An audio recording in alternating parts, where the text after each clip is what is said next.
मैं आज की जो क्लास है ये हमारी सेकंड पार्ट होने वाला है डीसी मोटर का।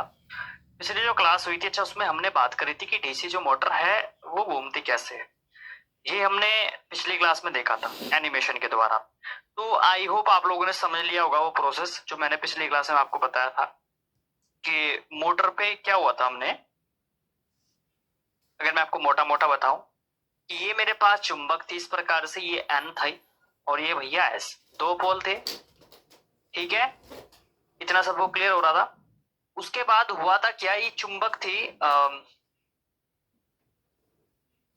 गलत बना दिया। दो चुंबक थी एन और एस, ठीक है। और भैया ये हमारे पास एक रोड थी, है ना। इस पर मैंने कंडक्टर लपेट दिया था इस प्रकार से और मैंने इसको बनाया था इलेक्ट्रोमैग्नेट। ठीक है, इलेक्ट्रोमैग्नेट इसको मैंने बनाया। एक चुंबक हमने इस प्रकार से रख दी थी एन और एस। ठीक है, तो जैसे ही मैंने इसको सप्लाई दिया था यहाँ से तो इसके अंदर भी पोल क्रिएट होने स्टार्ट हो गए थे। ठीक है, तो मैंने आपको बताया था जब सेम सेम पोल होते हैं तो वे एक दूसरे से दूर भागते हैं और विपरीत पोल एक दूसरे की ओर आकर्षित होते हैं, आपको पता है। ठीक है, अब मान लीजिए यहां पर ये मेरे पास बन जाए एस और ये बन जाए एन। ठीक है, तो ये क्या होगा, ये चुंबक है ये इसको नीचे धकेलेगी, ये इसको धकेलेगी इस साइड से। और ये जो बीच में इसके होल है तो जब ये धकेलेगी और ये इसको धकेलेगी इस साइड, तो जब ये धकेलेगी तो ये रोटेट होगा इस प्रकार से। वो मैंने आपको पिछली क्लास में सब प्रोसेस बताया था। ठीक है, तो यहां तक तो किसी को डाउट नहीं है। अब देखो डीसी जनरेटर में सॉरी डीसी मोटर में क्या था, यहाँ पर जो चीजें हैं बिल्कुल डीसी जनरेटर की तरह ही है भाई। इसमें फील्ड वाइंडिंग पोल वगैरह आर्मेचर सब कुछ सेम सेम होता है। अब एक तो चीज आपने एक चीज और ध्यान रखना इसमें, इसमें जो स्थिर भाग होता है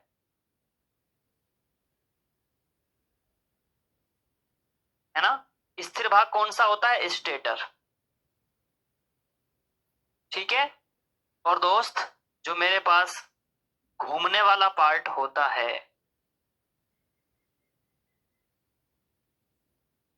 वो क्या होता है मेरे भाई, रोटर। इसी को आर्मेचर वगैरह भी हम बोल सकते हैं। ठीक है, तो ये हमने देखा था। ठीक इस प्रकार से मैंने पूरा आपको वे दिखाया था कि भैया दो चुंबक रखे और किस प्रकार से डीसी मोटर वर्क कर रही थी, ब्रूस के द्वारा हम सप्लाई ले रहे थे। ठीक है, ये सब प्रोसेस हमने देख लिया था। तो चलो ये तो हमने बात होगी थी उसकी। अब यहां से हमारे पास मेन पॉइंट आता है। अब यहां से हमारे पास नोट करना स्टार्ट करोगे। सबसे पहले इंट्रोडक्शन के बारे में देख लेते हैं।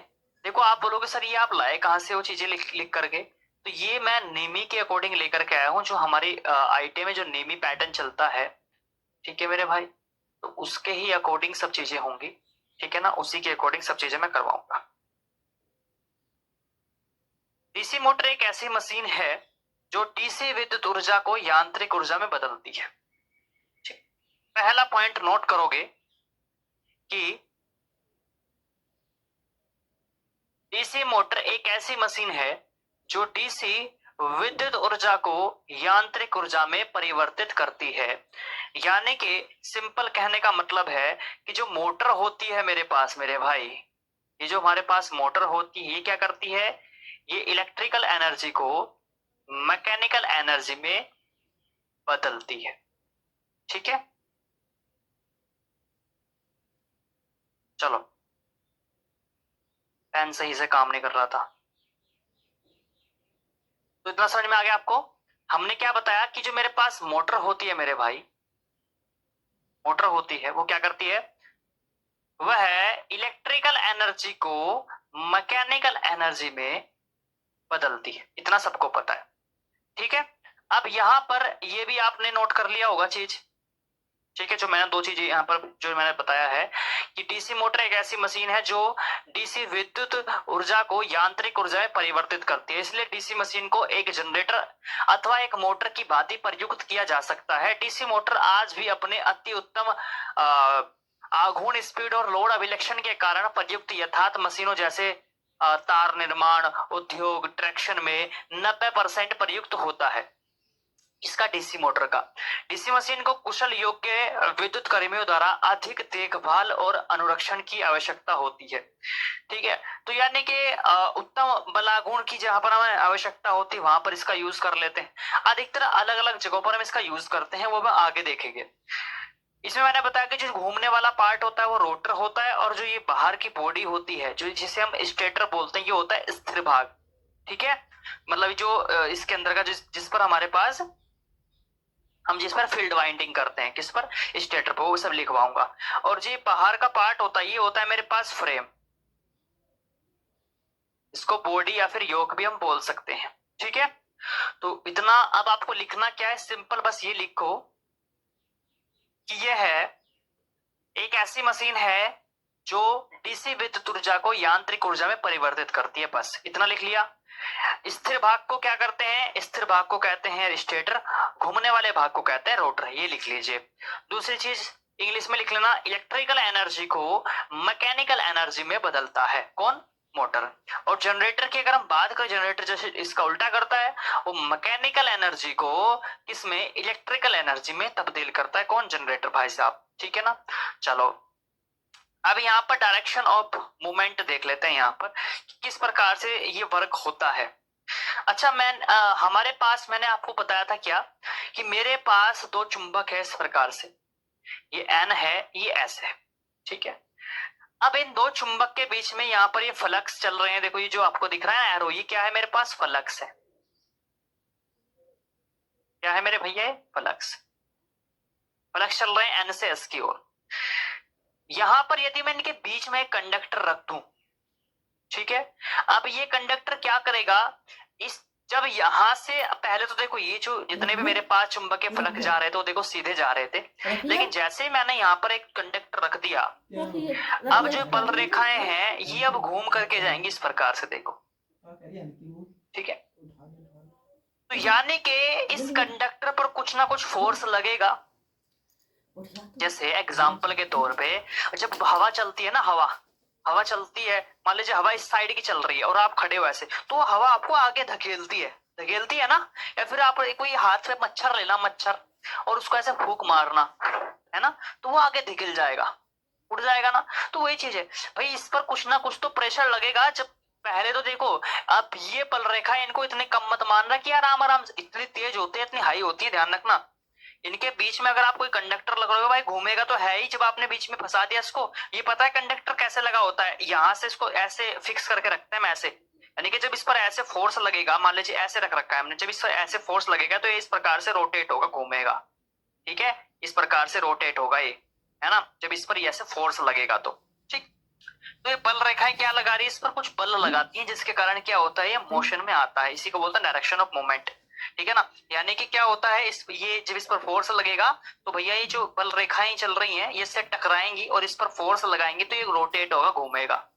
इस वजह से हमारे पास मोटर घूमती है। तो इसकी डेफिनेशन आप यहाँ पर देखो, जब किसी धारावाही चालक के विद्युत चुंबकीय क्षेत्र में स्थापित किया जाता है तो धारावाही चालक भी एक चुंबकीय क्षेत्र का निर्माण करता है। ठीक है, एक ही स्थान पर दो चुंबकीय क्षेत्र कार्य करने के कारण एक घुमाव बल उत्पन्न होता है और इसे ही क्या कहते हैं, टॉर्क कहते हैं। ये डेफिनेशन आप लिखोगे। अब मैंने आपको बता दिया सिंपल लैंग्वेज में कि भैया जब ये चुंबकीय बल रेखाएं जा रही हैं तो इनके बीच में जैसे हम यहाँ पर कंडक्टर रख दिया तो ये मूवमेंट करेगा। अब इस पर कुछ ना कुछ तो फोर्स लग रहा होगा। अब वो फोर्स होता कितना है मेरे भाई, वो फोर्स होता कितना है, वो F बराबर कितना होता है, BIL। ठीक है, BIL, आप इसको यहां पर नोट कर लेना। ठीक है ना, BIL साइन थीटा। अगर एंगल भी पूछेगा तो कभी भी ये कंप्लीट, यानी कि इतना बल लगेगा। ठीक है ना, इतना बल लगेगा, इतना फोर्स लगेगा। ठीक है, तो ये चीज आप लोग नोट डाउन करोगे मेरे भाई, क्लियर है, इसको आप लोग उतार सकते हो। सिंपल समझाने वाली चीज थी और मैंने आपको समझा दी, बाकी इस पे जो है ये आप नोट कर लेते।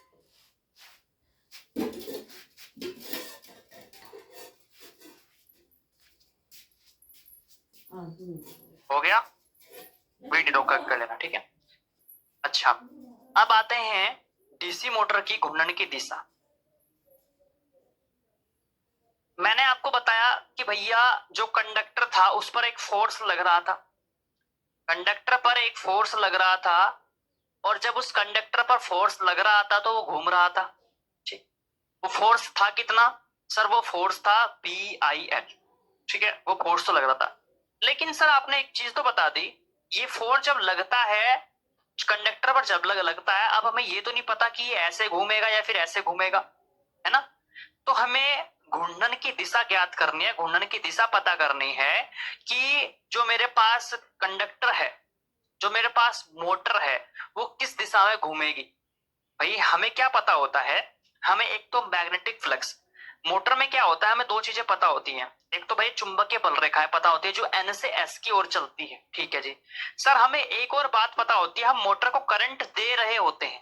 क्या दे रहे होते हैं? करंट दे रहे होते हैं। जब हम करंट देते हैं तो भैया हमें करंट का पता है, करंट तो अंदर की साइड जाएगा, डायरेक्शन हमें करंट की भी पता है। लेकिन जब हम करंट देते हैं हमें ये नहीं पता कि मोटर ऐसे घूमेगी या फिर ऐसे घूमेगी, ये थोड़े हमें पता होता है। तो वही चीज ज्ञात करने के लिए कि मोटर ऐसे घूमेगी या फिर ऐसे घूमेगी, हम वही चीज ज्ञात करने के लिए किसका यूज करते हैं? फ्लेमिंग के लेफ्ट हैंड रूल का यूज करते हैं, फ्लेमिंग के बाएं हाथ का नियम का यूज करते हैं।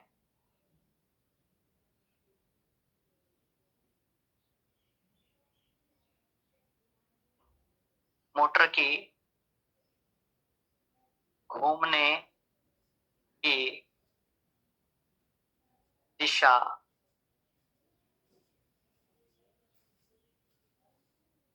ज्ञात करने के लिए फ्लेमिंग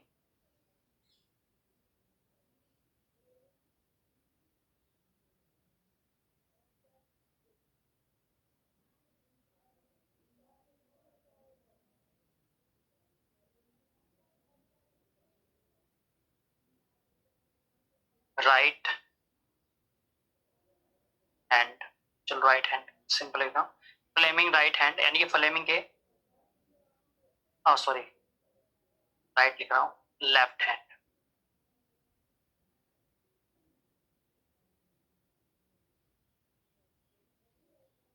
फ्लेमिंग के फ्लेमिंग बाएं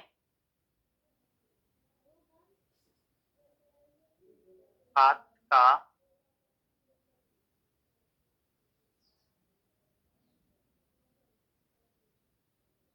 के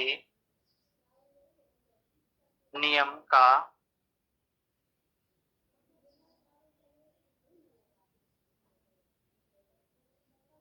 उपयोग करते हैं। ठीक है, मोटर की घूमने की दिशा ज्ञात करने के लिए फ्लेमिंग यानी कि लेफ्ट हैंड रूल, बाएं हाथ के नियम का उपयोग करते हैं, ध्यान रखना। ठीक है, अब मतलब ये फ्लेमिंग का जो, देखो राइट हैंड नियम का यूज किसमें करते हैं? राइट हैंड नियम का यूज करते हैं जनरेटर में। मोटर में किसका यूज करते हैं? मोटर में यूज करते हैं लेफ्ट हैंड का। अब ध्यान रखना, यहां पर हमें ये तो पता लग गया कि भैया हमें क्या ज्ञात करना है, हमें जो फ्लेमिंग के जो घूमने की दिशा है, ठीक है, वो किससे ज्ञात करते हैं? फ्लेमिंग के लेफ्ट हैंड नियम के अनुसार हम करते हैं। तो यानी कि आपको ये पता लगा, यहां पर एक चीज पता लगी कि सर हमें क्या क्या पता होता है ना? हमें क्या क्या पता होता है? हमें एक तो भैया क्या होता है, एक तो हमें करंट पता होता है इसमें। ठीक है, करंट व चुंबकीय बल रेखाएं तो पता होती हैं, लेकिन घूमने लेकिन मोटर के घूमने की दिशा पता नहीं होती। और यही ज्ञात करने के लिए हम किसका यूज करते हैं, फ्लेमिंग के लेफ्ट हैंड नियम का यूज करेंगे। अब समझो मेरी बात को, कैसे?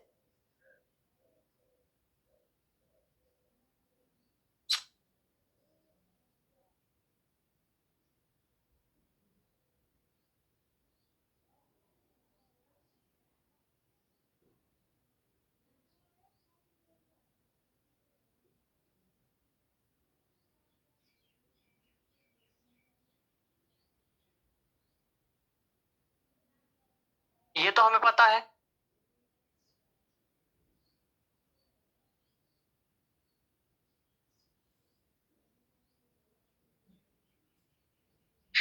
भाई ये तो हमें ज्ञात है ना कि जो फ्लक्स हैं वो एन से एस की ओर चलते हैं। फ्लक्स जो चुंबकीय बल रेखाएं हैं वो किससे चलती है, एन से एस की ओर चलती है निकल करके। इतना सबको ज्ञात है।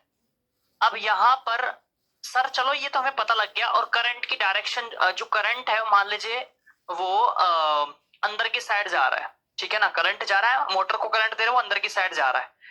तो जो मेरे पास, ये तो मेरे पास राइट हैंड हो गया, ये मेरे पास लेफ्ट हैंड यूज हो गया। देखो ये जैसे इसमें लिखवा रखा है, तो हम 90 डिग्री पर अपने उंगलियों को इस प्रकार रखेंगे, देखो इस प्रकार से, जिनके बीच में, मतलब इस प्रकार से रखो, इसके बीच